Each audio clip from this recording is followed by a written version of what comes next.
I'm about as real as they come. All my beats tailored by Joe. House Digital. Maserati, Rick in Detroit. Convertible bird in Miami. Graduated summa cum laude. Strip club made a tsunami. Carlton Hines with the ball game. Grateful Edmonds with the snowflakes. Craig Pettis in the M-Town. Sal Magluta with the boat game. Falcone with the cocaine. Like Freeway Ricky with the plug game. Like Monster Cody in South Central. Larry Davis from close range. Mystery only deepens surrounding the murder of Betty Jenifer.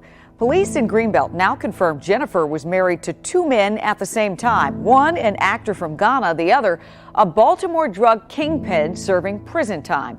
Now, he filed for divorce just last month.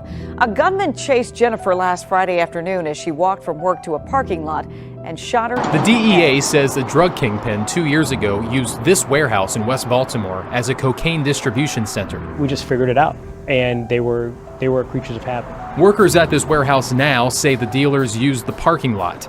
DEA Special Agent Todd Edwards says Kedrick Jenifer was the head of the operation. He pleaded guilty last week and was sentenced to 20 years in prison. You ask anybody on the street if they knew who Ricky was, or Pretty Ricky, as he was known in the street, and everybody knew him. According to court documents, Pretty Ricky said he distributed 450 kilograms of cocaine, a street value of more than $15 million. The amount of money that went through his organization in a couple of years is astronomical. They knew him because he was a large-scale distributor, but also because he had a ghost Rolls Royce, he had a Ferrari, at one time he had a Maybach. Agents said Jenifer and couriers made dozens of trips to and from Houston, Texas, and used hidden compartments like this to hide the drugs. This is what we call a complex conspiracy. You had a large number of people. You had a lot of moving parts. 9 others in the Jenifer drug trafficking organization were sentenced last week. In West Baltimore, Paul Gessler, Fox 45 News. It seems to be kind of a complicated situation in general. Greenbelt police trying to find a killer discover an element that adds complications to their investigation. Apparently the victim was married to 2 men. Highly unusual. It just kind of adds to the complexity of this case. This is what police know so far. Someone fired at least 4 shots Friday outside an office building in the 6300 block of Ivy Lane. Police say the shooter chased 44-year-old Betty Jenifer of Bowie. She ran through the parking lot trying to get to her car. 2 bullets hit her, one of them in the head. She died at the scene. The fact this was in broad daylight in front of multiple witnesses, and whoever did this, it didn't seem to matter to the person who committed this crime. So that in and of itself is extremely shocking. And during the investigation, this was revealed. We have an individual that, as you know, seemed to be married to 2 different people at the same time. One husband is 47-year-old Kedrick Jenifer, a convicted drug dealer who ran the Jenifer drug trafficking organization in Baltimore. He was convicted of distributing large amounts of cocaine in the city. He's serving a 20-year federal prison sentence. In April, he and Betty Jenifer both filed for divorce from each other. She was also married to Chris Atto, an actor and TV host in Ghana. Reportedly, he was in California when his wife was killed and was going to fly to Maryland. Either he or a representative of his have been in contact with us, and as far as I can tell, he is being fully cooperative. Now, police say they will also talk to Kedrick Jenifer, who is in federal prison. Police tell us so far they have no suspects and no motive, but they do have help. They have assistance from local and federal agencies as they investigate this crime. Reporting live from Greenbelt, Barry Sims, WBAL-TV. We have new information on the story ABC7 has been closely following all week long. A woman murdered just outside of her job in Greenbelt, and police say that she was married to 2 men. Our Victoria Sanchez at the ABC7 Live desk with what she's uncovered about one of the couples in this love triangle. This story has so many layers to it, Victoria. It really does, and that's why we're spending so many hours just trying to dig through all those layers. I went to the Prince George's County Courthouse and found 56 pages of documents about Betty and Kedrick Jenifer, each filing for divorce within days of each other just last month. Betty Jenifer was shot and killed Friday in Greenbelt. She and convicted drug trafficker Kedrick Jenifer were married in 1999 and have twins who are about to turn 18. Kedrick was sent to prison for drug charges in 2016, sentenced to 2 decades behind bars. The couple stayed married, but this past October, Betty Jenifer married again, famous Ghanaian actor Chris Atto in Ghana. According to court documents, Kedrick Jenifer filed for divorce on April 9th, citing their physical separation and claims she was unfaithful to him. 6 days later, Betty Jenifer filed for divorce, also citing adultery. Less than a month after she submitted her court documents, she was shot to death in front of nearly a dozen witnesses. I spoke with Greenbelt Police this afternoon. They say they do not have an update for us. Something more that we found in those court documents, Kedrick Jenifer filed for joint custody of their children along with alimony. Now, Betty Jenifer filed for sole custody of the twins and also equal division of the assets. We'll continue to follow this story until they find the suspect in her murder case. At the live desk, Victoria Sanchez, ABC 7 News. Okay, Victoria, thank you very much. Yeah. We back. It's your boy Popalot. Mobb ties. We on our way to Baltimore with this shit. I know how we run down. Y'all pop outside in the comment box below and burn that bitch down. Today, we are going to be covering a guy by the name of Kedrick Jenifer. But according to authorities, he's better known as Pretty Ricky. But one thing about it is he ain't doing no damn singing. But he damn sure doing some serving. Now, this story is going to take place circa the mid-2010s, like right around 2014. It's going to get to a head in 2016, but then it's going to be some turbulence right around 2019.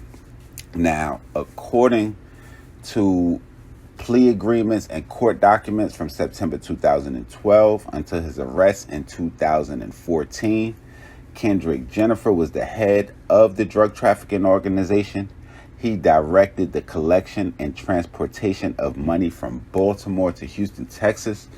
Now, the authorities going to go on to say he hid money in secret compartments in courier vehicles that was transported from Baltimore to Houston. He would then fly to Houston to obtain kilograms of cocaine from his source of supply, and the cocaine was transported from Houston to Baltimore in the courier vehicles, and Jenifer would return back to Baltimore via commercial air flights. Now, in September of 2012, Texas State Police stopped a courier vehicle in Chambers County, Texas. Anybody from Chambers County, Texas? Y'all get in the comment box, man. They be with, I'm sure they got that must be a pipeline. How the hell? But law enforcement officers discovered approximately 30 kilograms of cocaine hidden in secret compartments within the vehicle. Phone records revealed that one of the persons in the courier vehicles was in contact with Jenifer prior to, the day of, and after the car stop. So, well, it don't even really matter about Chambers County, Texas, because that shit sound like they might have had a tip.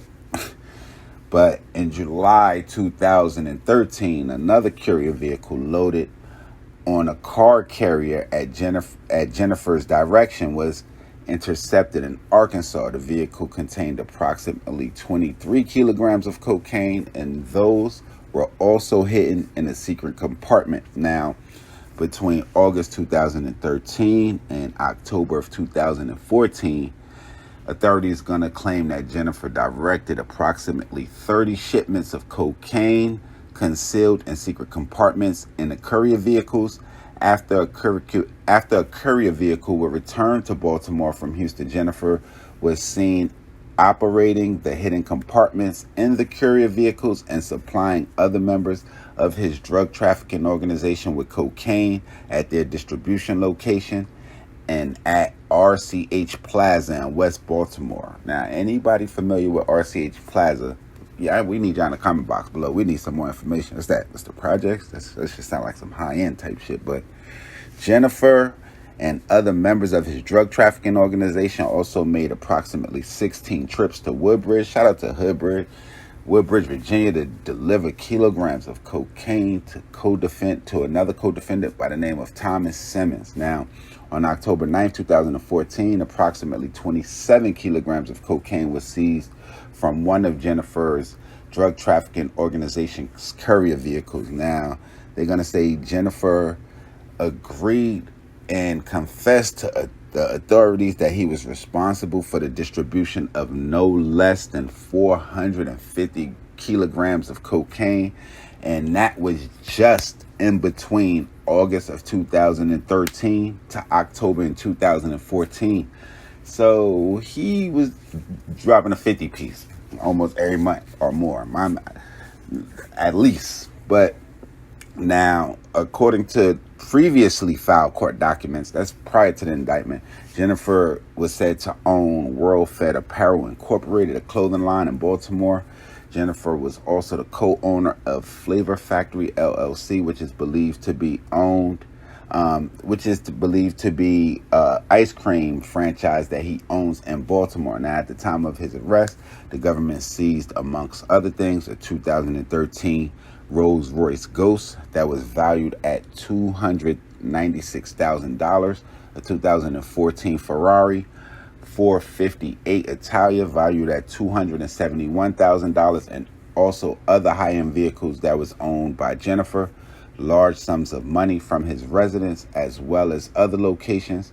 They're going to say that he would go on to agree to forfeit 3 properties in Baltimore and 1 in North Miami, Florida, as well as a boat that he owned. So it kind of got real ugly. Now, that was in 2016 when he was sentenced for that activity.